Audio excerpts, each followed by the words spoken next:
So, Cyberdoll.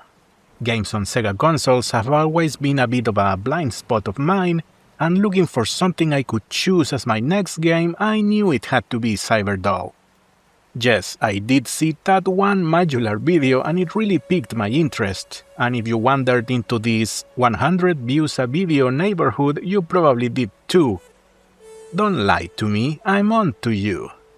I guess I could have chosen a safer RPG like, say, Panzer Dragoon Saga, but my video game instincts almost never fail. Before we go any further, I always spend a grueling, soul-rending 10 minutes to properly timecode all my videos, so in case you want to skip all preambles, just jump right into the game. It was a bit of a trip to get the game running. For some reason all the Saturn emulators gave me some kind of trouble. Either the controls were not working properly or just the screen settings pissed me off in some very particular ways. And I know what you're thinking, just install one of those all-encompassing front-ends for emulation, like Launchbox or RetroArch, and I'll say, no, I don't think I will. In this household we use many loose separated emulators per console. Sometimes you just want to play some Ninja Turtles during your lunch break. I don't want to change my whole computer ecosystem for a couple of ROMs. I'm old, I don't like change. Anyway, I ended up settling for Mednafen, which is a multi-system emulator that runs on a command line. Thankfully there's a GUI that you can get for it, that it's pretty old but still works. But we're not out of the woods yet. As you might have noticed, the game is Japanese only, and despite what some language teachers all over YouTube insist on, learning Japanese is not that easy actually. I did my homework and there was a rumored translation patch being worked on as far as January 2026, but it seems to have completely vanished into the ether. And between you and me, I hope it doesn't come back because it's going to make my video less interesting. Back on my Bahamut Lagoon video, I explained how I was no stranger to delving into Japanese-only games before the fan translation scene was more established. Thankfully, we live in a different time now that allows me to use the latest in Gunner technology to read spicy visual novels in a language I can understand. And that ended up being another headache, as not every program I tested could hook into the emulator window, and some of the ones that did just couldn't run because my super old video card can't handle most AI-powered translation engines. This is the part where I would beg for a new one from my fans, if I had some. Anyway, I ended up using the humbly named Interpreter to create an overlay of English text over the Japanese one. I will not be showing this overlay during most of the video because it's really intrusive. Of course, this method is far from perfect. Interpreter just shows what it sees without any context, so a lot of things get lost, and also Cyberdoll likes to mix English characters in, which results in a bunch of unreadable gibberish. I also did a bit of translating myself after the fact by taking pictures of some scenes and running them on some web translation sites, which gave me something a little closer to the intended meaning. I'm confident we can figure this one out, mostly. Well, that was a lot just to get the game running under my esoteric conditions. The game was published in 1996 by Emax Corp and developed by BitUp. During what can be considered the golden age of the Japanese game development, on a fateful day in 1989, then young engineering student Masahiro Tabuta... I'm just messing with you, not many people have heard of these guys.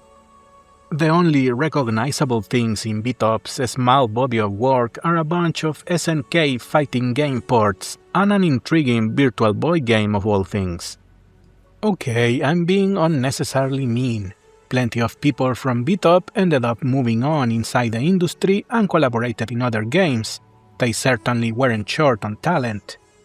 Also, part of the magic of gaming of old is that you could just be surprised by a good game at any time, in any place. So let's take a look at it.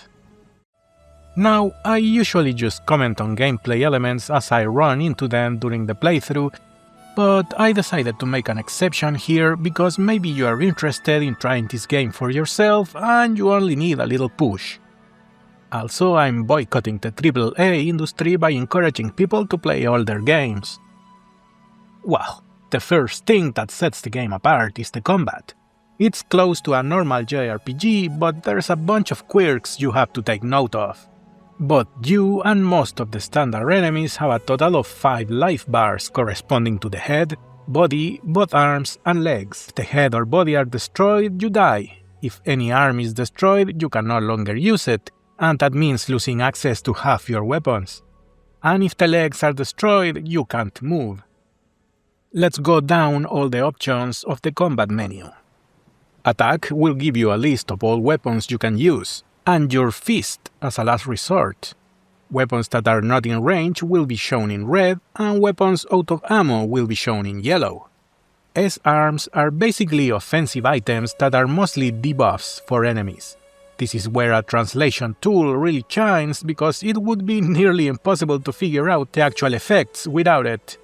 Item is the very typical list of JRPG items from curatives to buffs, and of course having a translation tool really helps for this as well. Move is pretty self-explanatory. You can only move a single block of ground per use and you can go in any direction, but you can't go across enemy lines.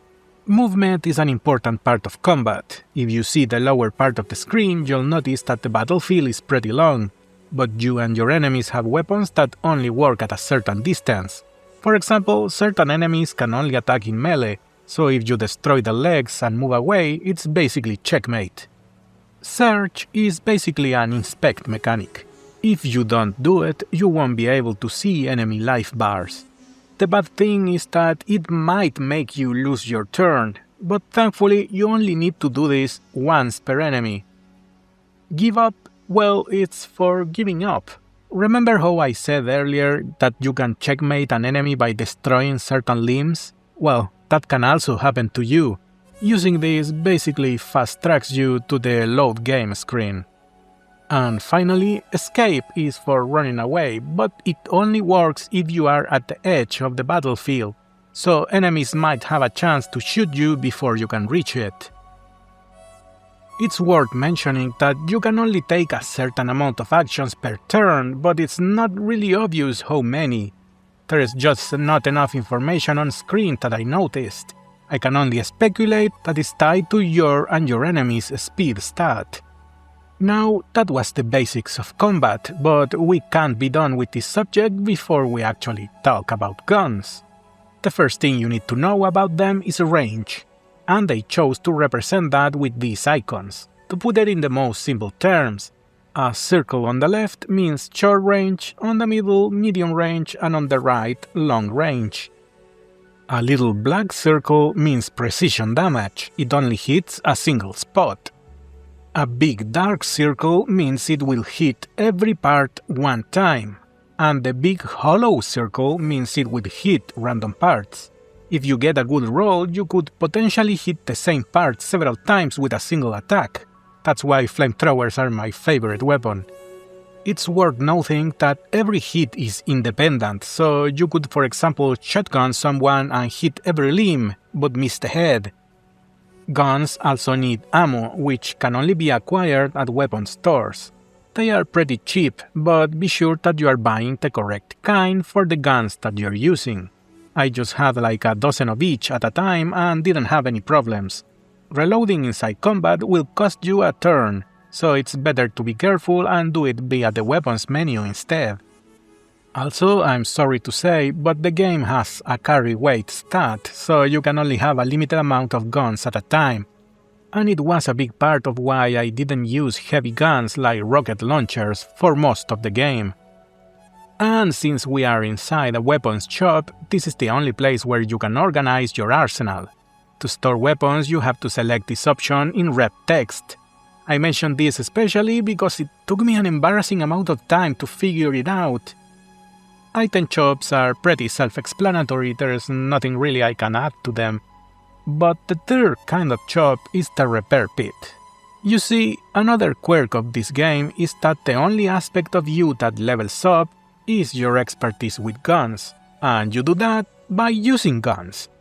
But every single other stat can only be raised by swapping cyber parts in and out, and 90% of these parts are looted from enemies. What the repair pit does, besides, repairing, is installing these new parts. You are given options to automatically prioritize the stat that you want quickly, but I found out that the meta way is just going one by one and only installing if you see a majority of green numbers. Also, remember that selling parts is the only reliable way to win money, so don't ignore it. And when healing is way cheaper to do it part by part because the repair all is usually a flat fee. Oh, and before I forget, when you get on your typical random encounter, pay attention to this screen that tells you if you can actually skip combat by pressing the cancel button.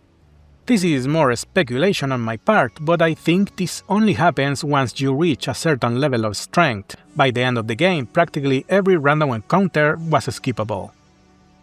This pretty much covers the usual parts that might confuse new players. The rest is pretty average JRPG stuff, talk to all NPCs, check every corner for treasure chests, and so on. After having said all this, it's time to start the game proper. You might be familiar with the meme-worthy intro. Let's watch it. Famous virologist Dr. Maria Rilos found a cure for the devil's virus. AIDS. Oh, okay, let's just get the Cliff Notes version. A new disease called MLD, or muscle loosening disease, appears in the faraway year of 1999. The game really wants you to know that Nostradamus predicted this. In 2002, the President of the United States started the HMP, a project designed to cure the disease. The game really loves its acronyms, you might want to get a pen and paper or something. The main figure in this was a doctor called Riley, who was successful in adding cyborg components to affected muscles. The side effect of this was becoming immortal.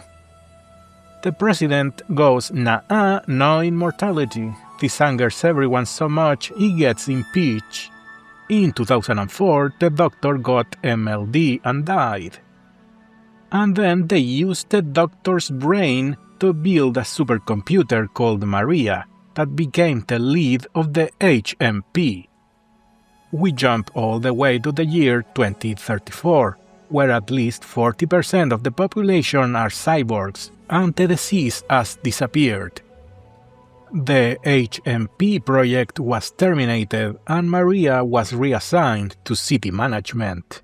Visitor. DV affected both human and cyborg material with the same symptoms. Wait, what? I can't hear you, the music is too loud! In 2040, Maria was commandeered to set up.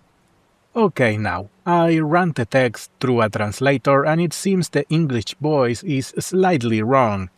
DV is not a disease. DVs are the mechanical creatures that eat humans just like MLD. They just started to show around 2039. The computer Maria creates an organization called Debugger to hunt these creatures, and our main character has recently joined. The first scene introduces the protagonist's, I'm guessing, girlfriend, called Layla. On the way to work, we must enter our name. The main character doesn't really have a canon name.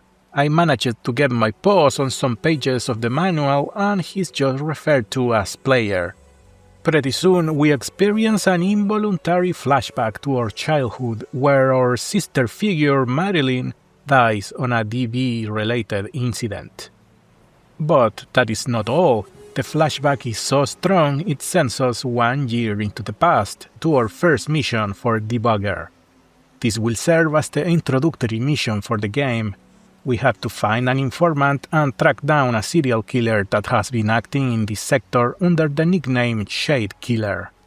Since I have already explained most of the gameplay loop, I can skip that. The game happens on very self-contained, relatively small maps, and this is a big blessing when trying to play a game in a language you don't understand, as there are fewer ways to get lost and confused. There's also no maps and no quest logs, so it's wise to start by familiarizing yourself with the zone and getting into some random battles. It's vital to find the essential NPCs. For example, this cool smoking fellow is Johnny the Recorder, your save point man. You should also try to locate the shops and the repair pit. While on your search for NPCs and treasure, you'll immediately notice a bunch of color-coded chests that can be opened. There are some vague hints that there's a special gang out there that are the only ones that can unlock them. Keep that information on the back of your mind, it will be useful much later. Once you're done strengthening yourself by changing some pieces around and buying some guns, we can proceed. There's a bit of a where the fuck do I go factor to this game, but thankfully you have me. The informant is this green-haired fellow that you can find in the building right next to Johnny. By the way, the guy in the blue robe is another recurring NPC that will give you hints on where to go next in exchange for money. I didn't use him much, but the option is there. We can find the green-haired man again in the small bar in the southwestern corner of the map. This is also the moment where our protagonist first meets Layla. He is immediately shocked by her presence because she's the spitting image of his dead big sister. Layla also says that she suffers from amnesia and only remembers her name, and I think we can all see some kind of plot twist coming from 100 miles away. As soon as we set foot outside the bar, we can hear a scream and return to a hurt informant and a missing Layla. We can find her close by inside the big disco and confront the Shade Killer. It all ends with a climactic boss fight in the streets. As expected, the boss is decently strong at any distance. The standard strategy is just to debuff him, buff yourself, and use your best weapons.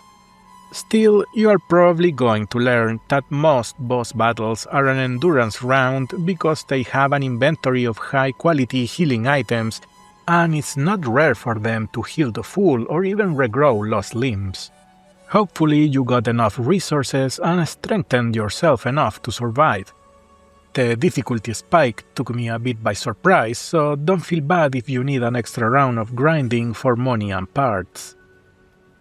After the battle, we have a conversation with Layla. She says she finds us familiar and asks if she can live with us until her memories return. It's that easy, huh? We are prompted for an answer here, and honestly it didn't even occur to me to reload a save and check what happens if you say no. But she was living with us in the opening sequence, so I doubt it would have changed much. Once the flashback sequence is over, we can move into Debugger HQ and use the big console to get assigned to a new mission.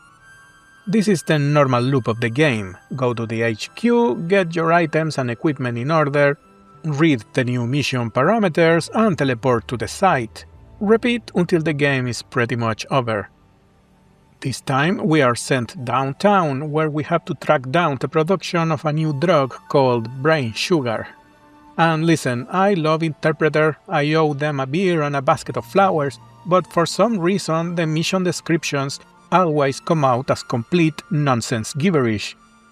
This text right here is supposed to mean that the local drug lord called Longton used this new drug so much it mutated his own body. However, my reading of this translation made me think that I had to try the drug by myself. This would prove to be a mistake. Looking for clues in the northeastern part of the map, I found this guy dressed in brown that offered the drug to me and I took it, only to pass out and wake up with all my guns gone. Thankfully, a friendly NPC calls me an idiot and gives me a small handgun.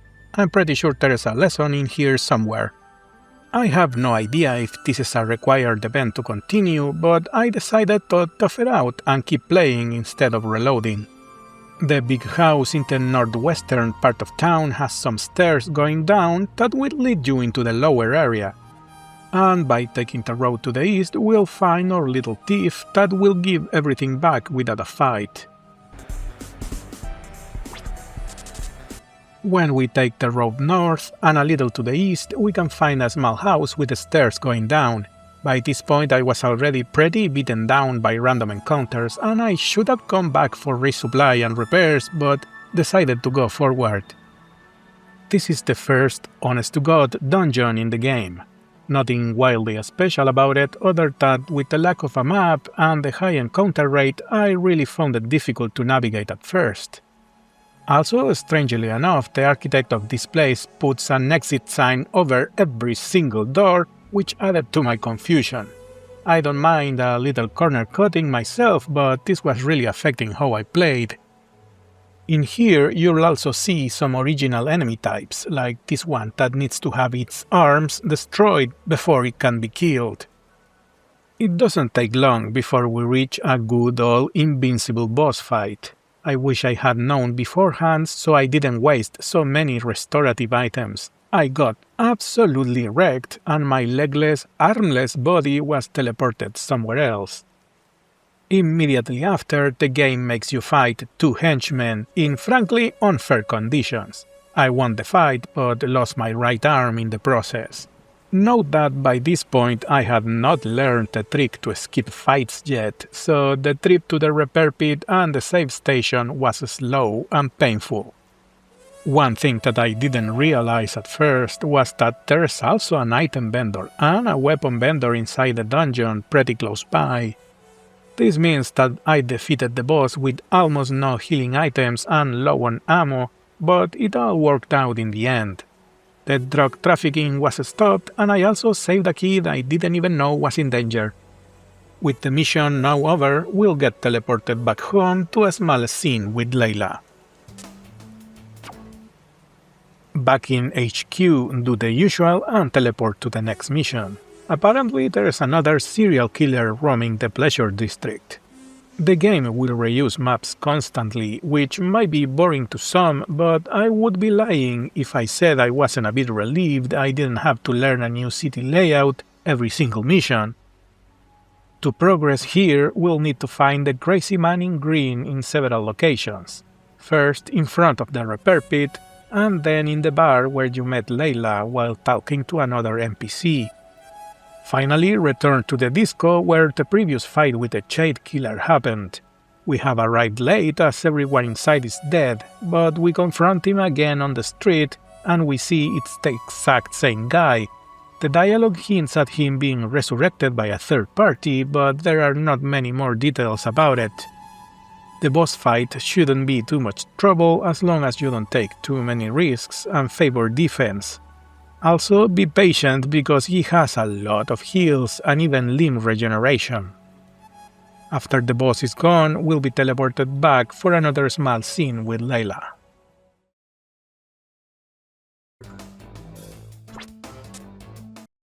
Back at the office, we take our next mission. We had to infiltrate the base of an organization called Angel Boys, led by a powerful cyborg called Seraph. This time we'll be teleported straight into a dungeon. There's going to be a console that you can use to input a password, so we have to wander the map until we find the answer. I was very careless here and lost the use of my legs very early on.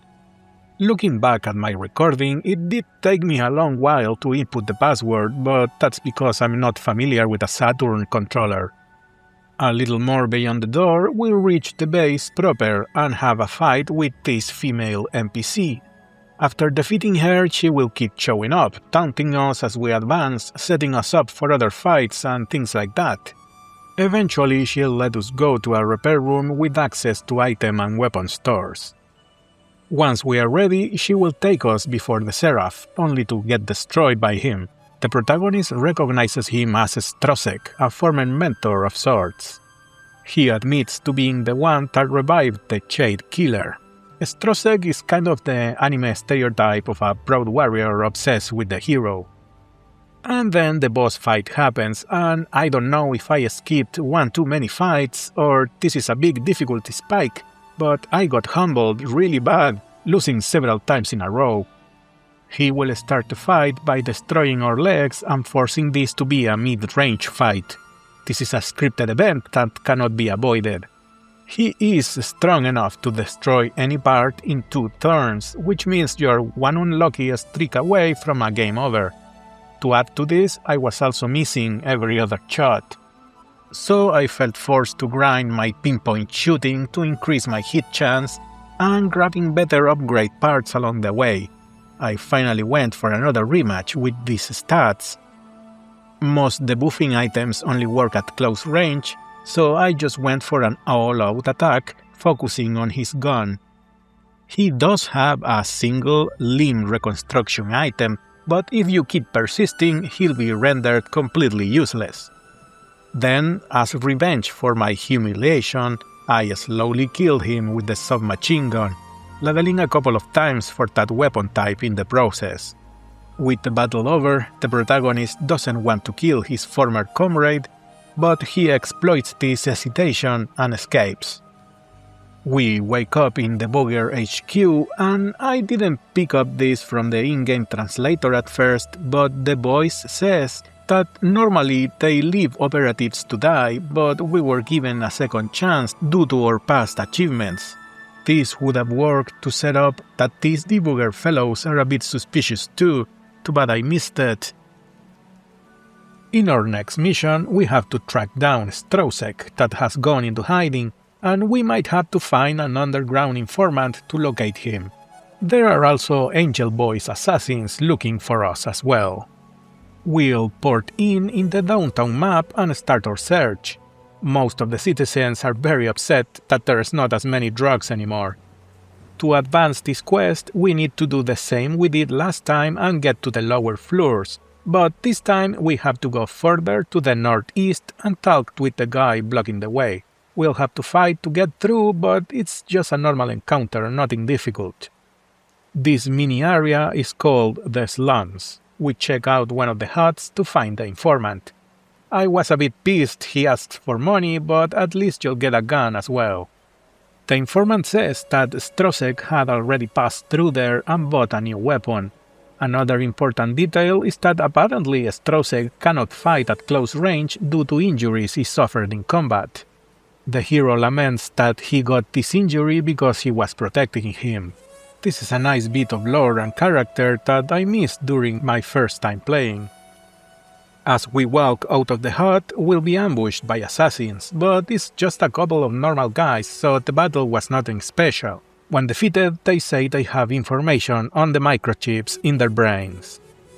Using the microchip information, we pinpoint Strosek's location to an abandoned mall. As soon as we port in, we get sniped. This mission is structured like those indie horror games made with RPG Maker, except you are the monster and you have to chase Strosek. If he makes visual contact with you, he will shoot you. This shot does real damage, so you might want to heal before getting into a battle. To advance here, you have to catch Strosek to force an RPG battle and then move closer to him to spook him and make him run. This will open a door or a wall or something along those lines that will allow you to keep climbing up the mall until you reach the roof.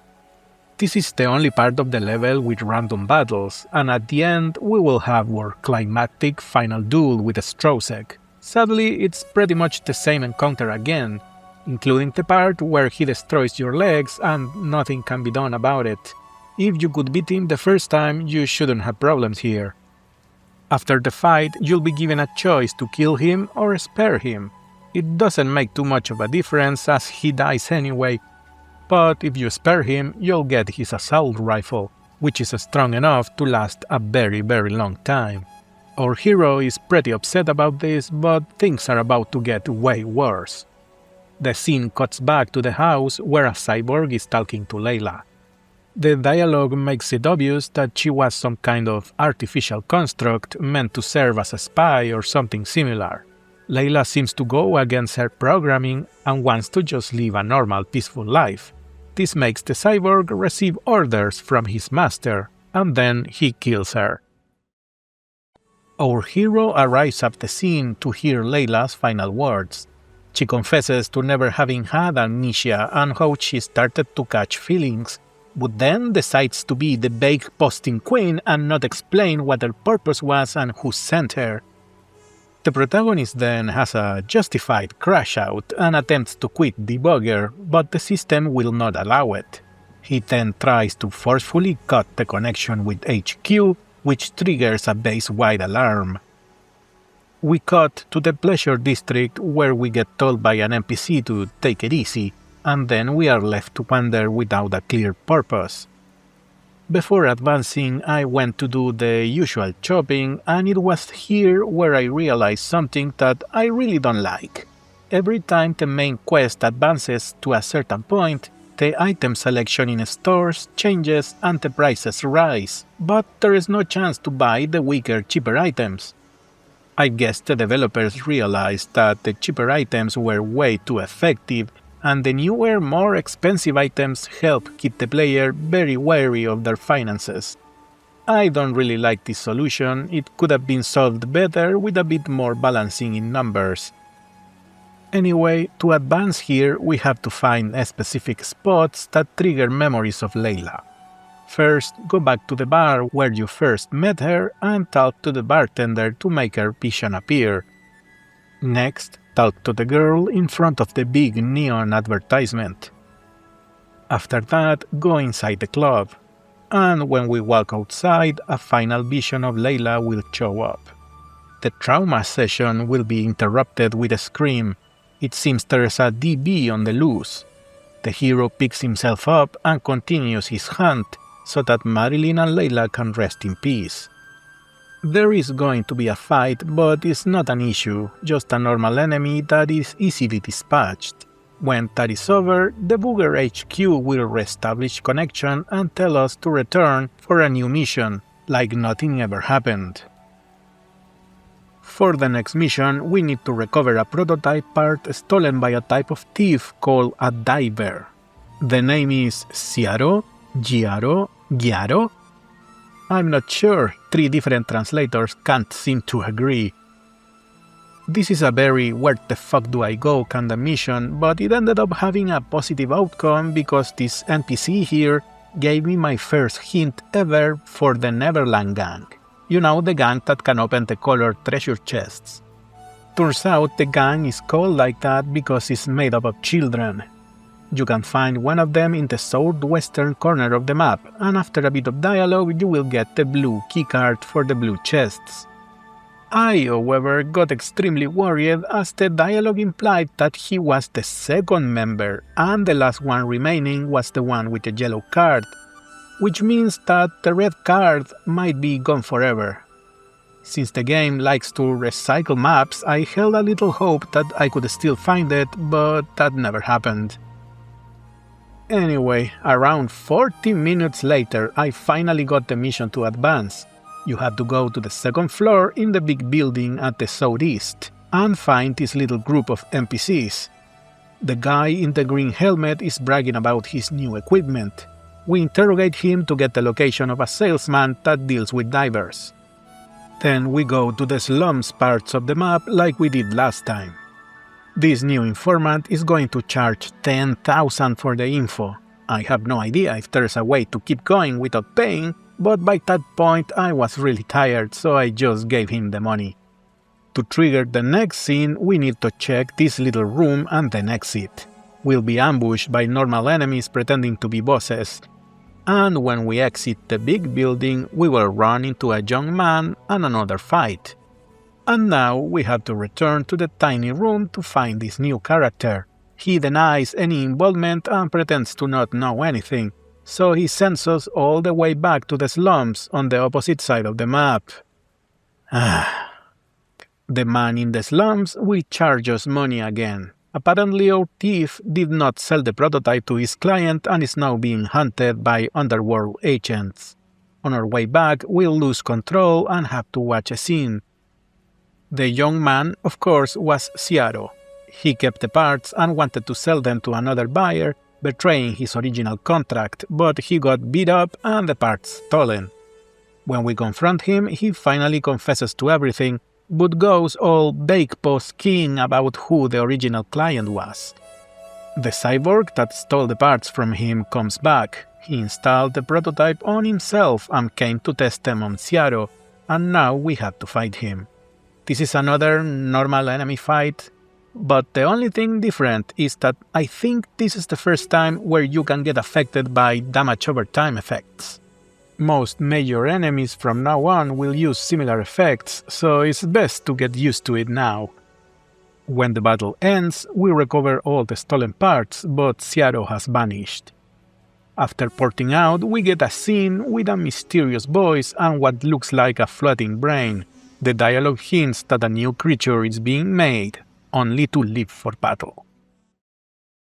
In the next mission, 3 different divisions of Debugger have gone rogue and started killing humans, so we are sent to investigate them and eliminate them if necessary. This zone is literally called Sun Area, but it's more of a junkyard. The way is pretty straightforward, and soon we'll find a group of enemies that we will have to fight in sequence without rest. After they are gone, we'll get a call from the captain of the 7th Division called Chromodora. He does ask a question that you are prompted to answer. Is it better to be killed by humans or by a DB? I believe I responded yes, I didn't pick the heroic option. I hope it doesn't come back to bite me later. The entrance to the base is not far. Our buddy Johnny is there for a save. Inside, the other useful NPCs are not far behind. This dungeon uses the same tileset with doors marked exit all over the place. And funnily enough, I accidentally picked the correct path towards the end by accident and didn't have too much of a chance to explore. Anyways, we'll confront the captain, and this is another forced loss. Even if you hold your ground, eventually he'll just get infinity turns until you are beaten. When all seems lost, a flash of light enters the room, and a new character appears to confront the captain. This all happens in a battle sequence we have no control of. This mysterious character is called Jig, a new member of Debugger. Jig, or is it Gig, saves our hero but treats him with zero respect.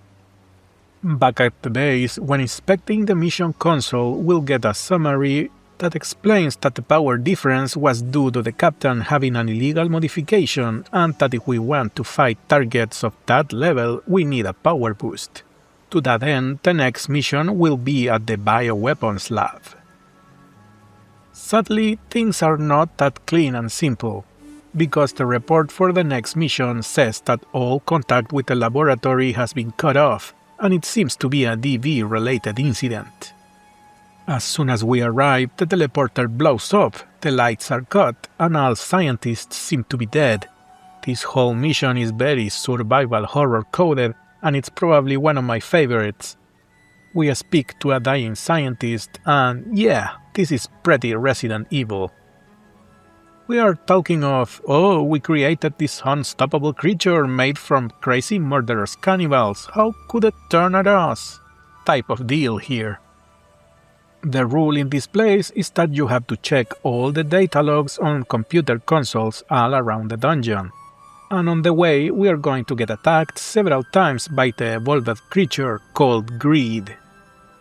When we get out of the main building, we can find the repair pit on the northwest. The other vendor NPCs are in rooms close by as well. To advance the story, we have to enter the southwestern corner and make our way into the power reactor to turn on the lights. This will summon another evolution of Greed. With the lights on, we can operate a couple of switches that get rid of the yellow walls. They were a little hard to see at first. I did spend a few minutes wandering without an idea of what to do because the game won't let me enter the final room unless you complete a couple of events first. First is opening this door on the south part of the level that was closed before the power restoration. Inside, we get to read all the logs that were spread around the place to understand what happened. And more importantly, we get advice on how we can destroy the creature once and for all. We will get ambushed by Greed one last time, still not difficult, but it might surprise you if you're not careful. You might have noticed these Metroid-looking missiles floating around. Well, I hope you remember where they are because we're going to collect all 5. But there is a small problem, the last one is in the final room, so we need to fight off the final form of Greed to buy enough time to grab it.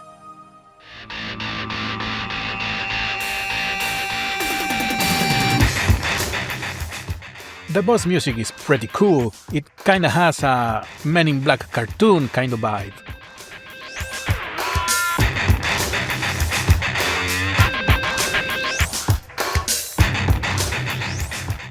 Just hold on for a few turns and the battle will end.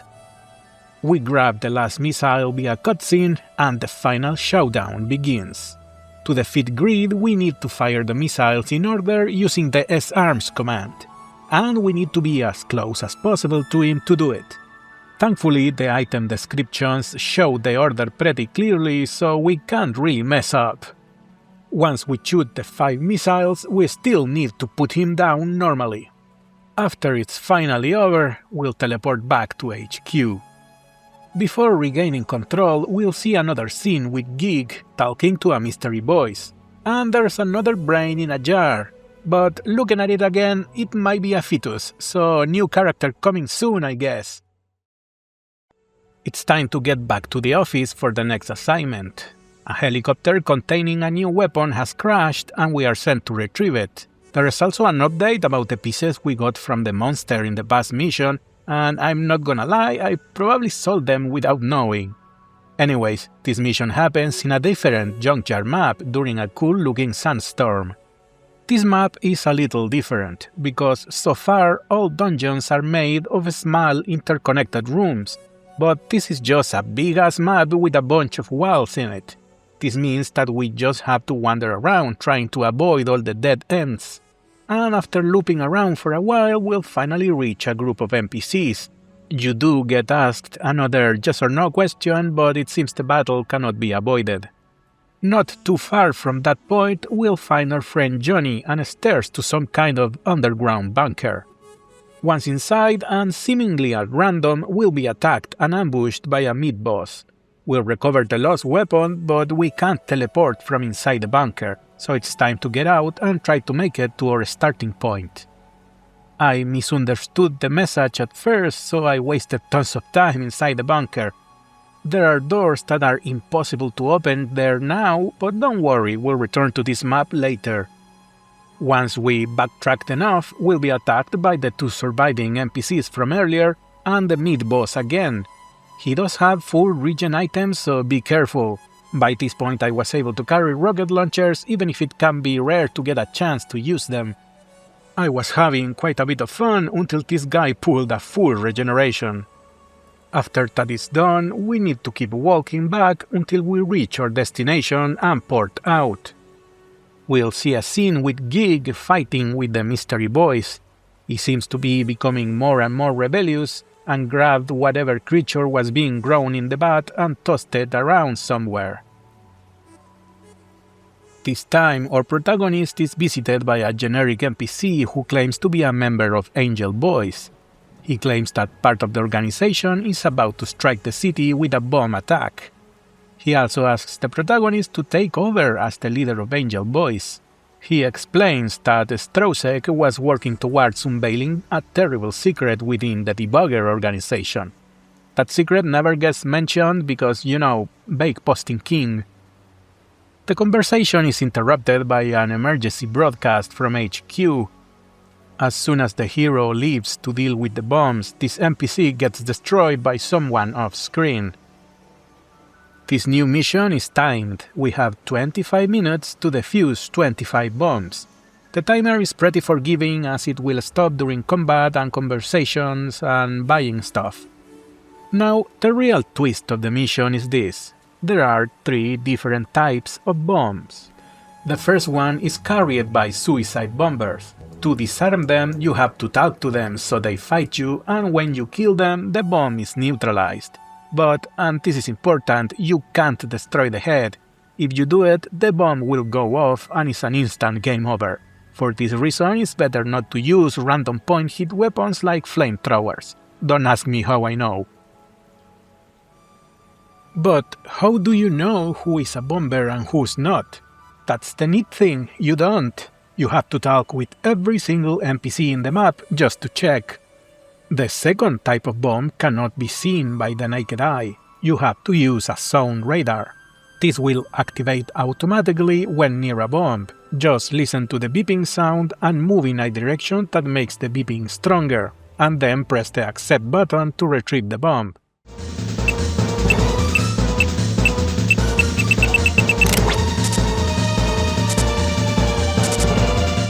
The last type is the trickiest one.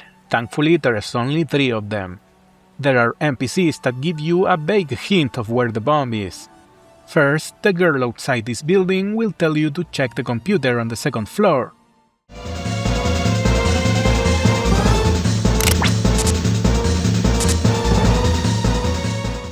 Second, the sleeping hobo will tell you to check behind the trash can. And finally, this NPC will tell you to check the tubes in the building across the street.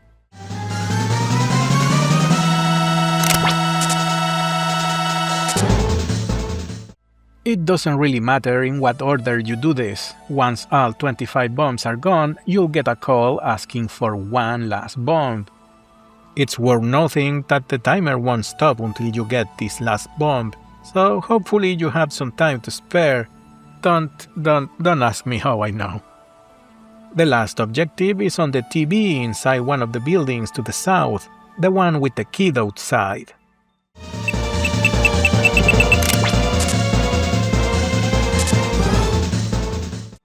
But things are not over yet. As soon as we exit, we hear a girl screaming and we jump in to help.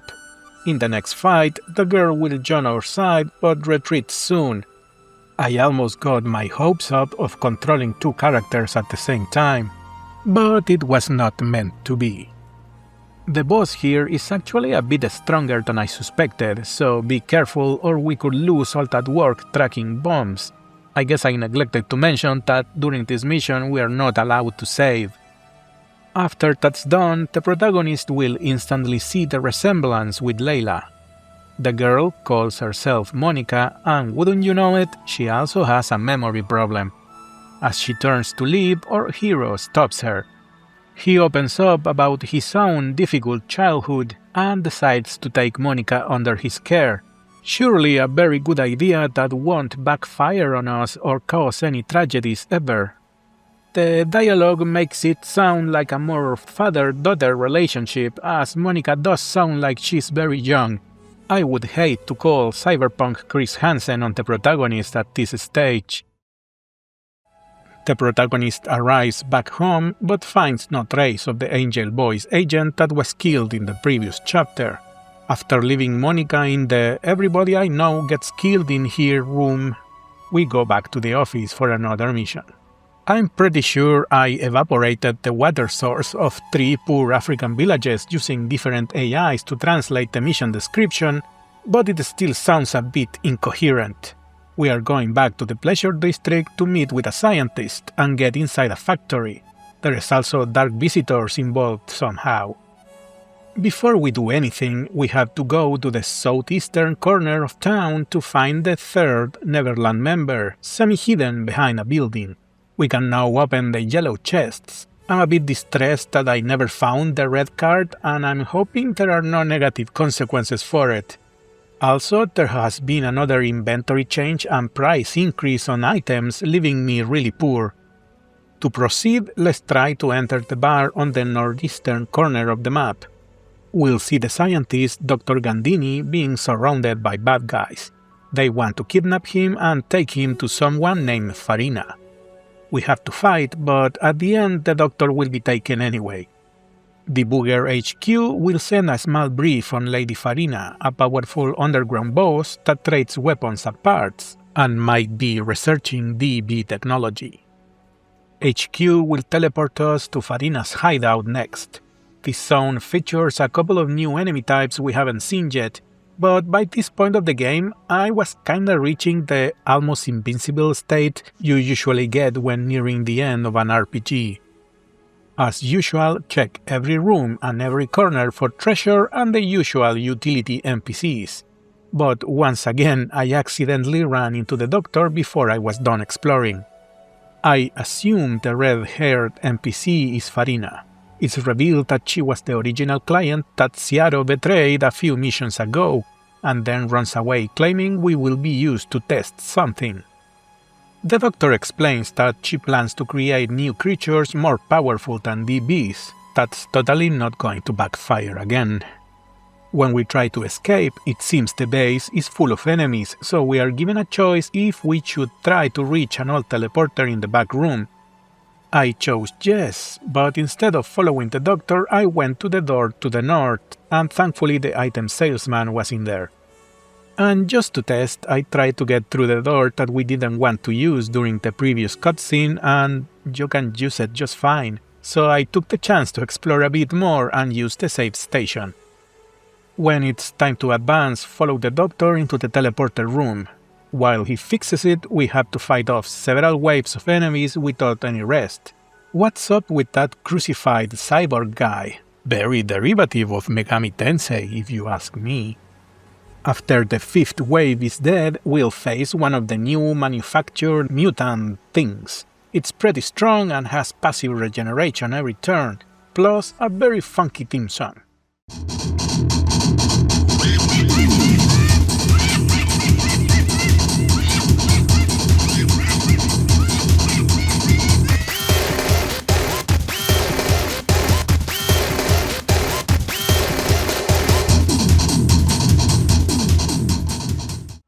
The doctor will interrupt the fight after a couple of turns, and we escape on the teleporter. We'll arrive at the factory, which seems like a safe place, but there is a chance that Farina will attempt an attack soon using her new bioweapons. Not a second after, the doctor sends us to investigate a small security alarm. We'll take the chance to explore, open a few chests, and talk to the essential NPCs to resupply. After entering the central building and interrogating everyone inside, nothing seems to be wrong.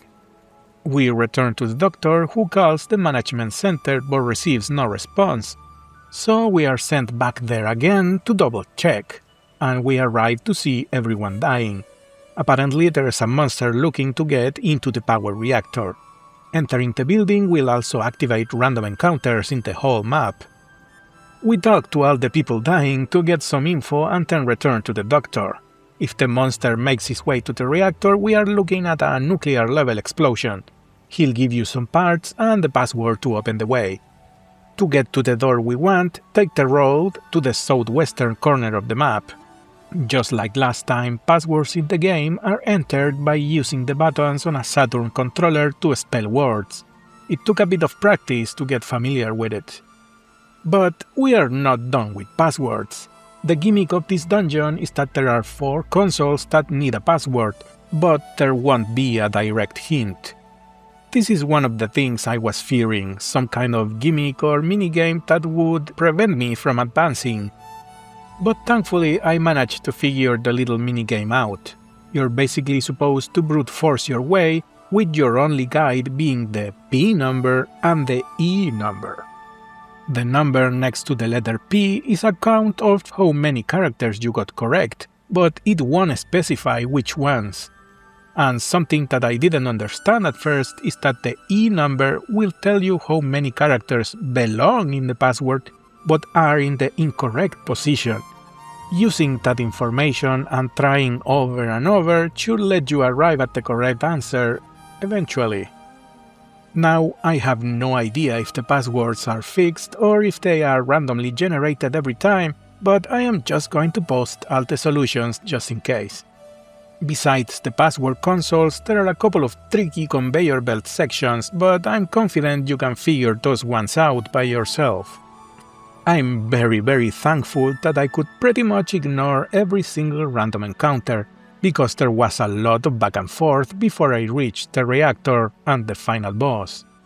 This one has pretty much every trick in the book: damage over time attacks, passive regeneration, limb restoring items, and a higher than average evasion rate.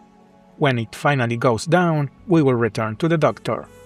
It seems that while we were entering passwords, Debugger raided Farina's base and destroyed everything off screen. That's very anticlimactic. We leave the factory and arrive back home to see Monica. It's here that our hero starts thinking about living in peace, like Layla wanted. and makes the decision to abandon Debugger after his next mission. We receive our new assignment. Our buddy Seattle has struck again and stolen a valuable microchip. This time Debugger HQ is pretty mad and authorized the use of deadly force if necessary. Also, we are supposed to get help from another agent on the case. First, we stop at Seattle's home, but nobody's there. We see a red-headed woman trying to get in, but she runs away. We can find this girl on the big building to the northwest. Turns out, Seattle gave the woman the microchip, but it has some kind of protection on it, so we still need to find him. Now we can return to Seattle's home and we'll run into Gig, the other Debugger agent. He clearly intends to execute Seattle and things turn aggressive, leading to a fight. This is another forced loss. Gig is completely immune to damage. As we kneel defeated, Debugger HQ chimes in with new info. Seattle has been spotted in the pleasure area. We rush there to try and find him before Gig does. Funnily enough, we can clearly see Seattle inside the two-story building, but the game won't let us interact until we somehow find a way inside the closed room. The key is going into the informant room. The man in red will give us instructions. First, we go to the building next door to retrieve a floppy disk. You know, one of these? The save symbol. I'm so old. Once we bring the disk, the informant will send us to the building again to use the second computer.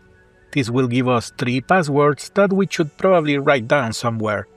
Do people still use pen and paper? Well, anyway. We go to the building Seattle is in and input the 3 passwords on the 3 computers on the second floor. This removes the wall so we can walk into the closed room. We attempt to reason with him, but he just runs away to the street and gets caught by DBs trying to get the disk on orders from their master. One thing that kinda flew over my head at first is that Seattle got injured and died during this. I kinda just assumed he had run away. Anyways, the hero teleports to Seattle's house where the red-headed girl, Aileen, and a couple of kids are waiting. Seattle was using part of his winnings to take care of the children. We deliver some payment for the microchip and the protagonist promises to visit them from time to time. We cut back to the hero's house, and we see a familiar scene. A bad guy is talking to Monica. He came here to retrieve her and refers to her as a unfinished product, and he also mentions the mysterious master. Monica seems confused about everything, which proves that, unlike Layla, she didn't infiltrate with bad intentions. An unexpected twist happens when Gig enters the room and kills the bad guy. Monica implies in dialogue that Gig is not all that bad, but then we fade to black, uncertain of what happened. Still in Debugger HQ, we unlock the microchip and read its contents. It's a lot of technobabble, but we can understand the key points. It's all about resurrection of the dead via cloning, and it's connected to Dr. Maria, the scientist from the game's intro. Gig will interrupt and become hostile again, this time dangling Monica in the hero's face to goad him into a fight.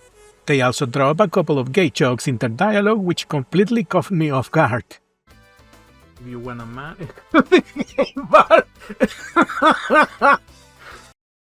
The next step is teleporting to the desert area for a duel with Gig. This is exactly the same map as before, so all we need to do is walk in the direction of the bunker and Gig will show up on the road several times. The first time, he's still immune to damage and puts us down with a single punch. The second time, we can finally damage him. His attack power is really high, but thankfully his accuracy also seems to be really low. Once the fight has been going on for a few turns, he'll start talking like a rejected Baki character, you know, the sensation of combat and stuff like that. And then there's this unintentional comedy moment where the game does its thing of giving the boss infinity turns to destroy you and end the fight dramatically. But his accuracy was so bad that he just kept whiffing over and over and over until it just went whatever and used his machine gun. After that, he runs inside the bunker and we prepare for what might be our final battle. All the lights are turned off, but Gig is not really that far away from the entrance. Another fight will take place, but despite Gig's excitement, he's quite weak on this one and has no new tricks. After a few turns, more dialogue will happen, including a voice that asks the hero not to kill Gig. At first we think it's Monica, but really it's another voice from someone that seems to be working for the master. This voice even teases that Gig, Monica and Layla are somehow related and asks the hero to stop fighting. You'll be given another yes or no prompt, and of course I refuse to give up. After hearing this, Gig actually switches sides and helps in rescuing Monica. Further in the dungeon, Gig will open the yellow wall that didn't let us explore the whole facility earlier, and then stays behind to stop all the enemies while we go forward. There's no reason to get stressed because we will find all the proper stores and a save station before we reach the mysterious boss. Mr. Voice over there will send 4 waves of minor enemies without rest to try and wear us down, but none of them is particularly difficult. When it's finally time to confront the boss, he will get infinity turns until we go down again. While we are defeated, Gig's traditional off-screen laser saves us. He also heals the main character, but makes us fight the boss alone. The second time we'll be able to hurt him, and he's basically 2 enemies stitched together. One handles long-range fighting and the other is for close encounters.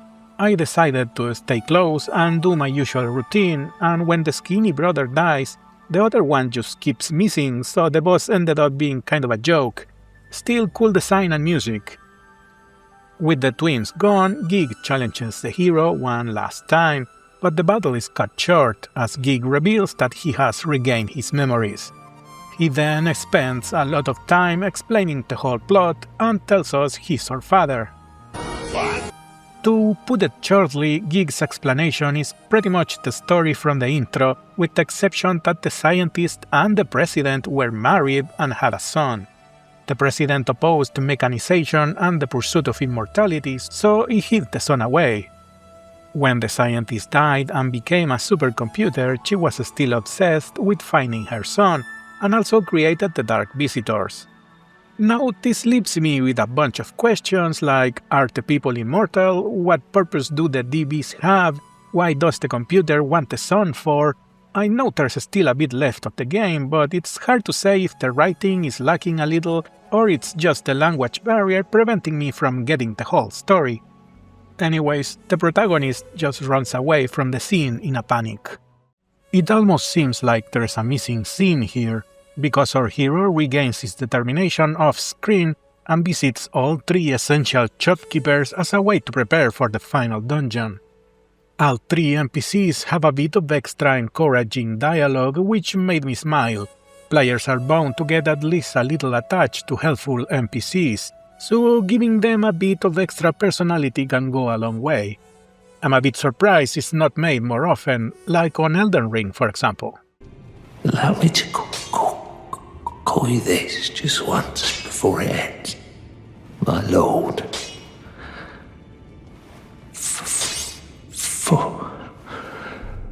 For that is what you are. This is undercut a bit later because there's a copy of them inside the final dungeon, but still. We open the gates to the Debugger HQ only to get taunted by the Maria computer, which speaks as if we were children.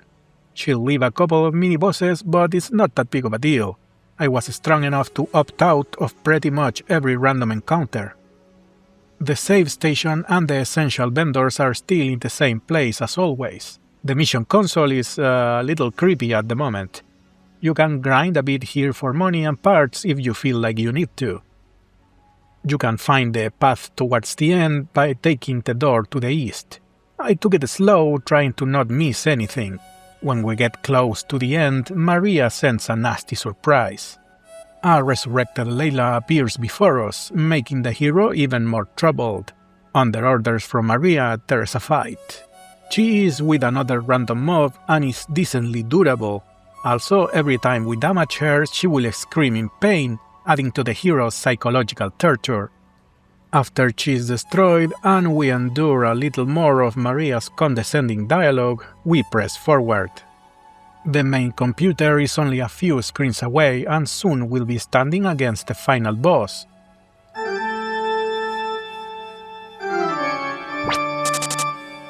Cyber Dracula. Okay, fine, I know Dracula doesn't own that song, but I did think about it for a split second. Anyway, it's time to directly fight Maria, and I was a bit disappointed there were no real explanations or revelations here. Also, I'm a bit sad that this is yet another fake-out fight. Maria's long and mid-range attacks are devastating, so it's only realistic to fight her at close range. Even if you manage to break the forearms, they will regenerate almost instantly. Whether you do good or bad, the battle will end and the scene will pretend we lost.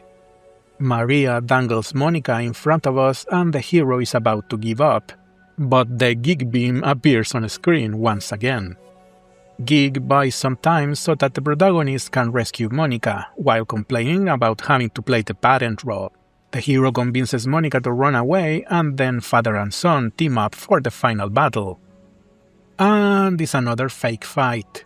Oh, come on! It doesn't matter how good you do, sooner or later Gig is going to get himself destroyed. This will trigger infinity turns for Maria and lead to the ending sequence. With the pair seemingly defeated, Gig encourages the protagonist to go on living.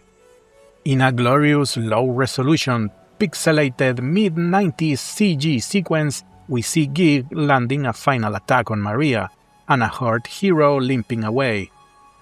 Then we see Monica leaving the facility barely outrunning the explosion, and then looking back. The CG is not good enough to show if she's smiling or not, and then it ends with this.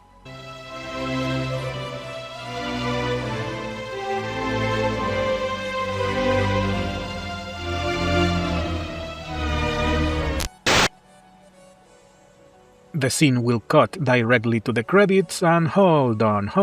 If you're like me, you're probably thinking that I must have screwed something up. And I assure you, I played the final section several times. I tried to save Layla in different ways, crippling her legs, and passing turns, or even letting her kill me. Then, in the final battle, no matter how many times I destroyed the arms, they kept growing back. And even in one really good run, where Gig was barely hurt, he just repositioned himself to get destroyed by the long-range attack. Is there another happier or better ending? I'm not sure. I could have missed a bunch of different things. Maybe it's because I never got the red card, or maybe I picked the wrong choice on one of the many yes or no decisions. At the time of recording, I couldn't really find any details about this. I even went as far as looking inside the game files, and the ending sequence we just saw is the only one there is. Maybe it's just the nature of Cyberpunk stories to just have an enforced misery rule.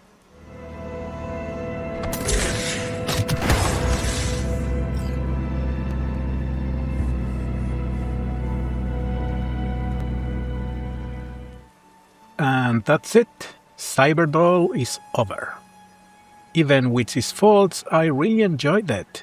The cyberpunk aesthetics and the multi-limb combat system really carried the game, and it's short enough, standing at around 25 hours or less, so the game is over before the gimmicks start to get boring. And there is just enough of a twist on every mission to keep it interesting.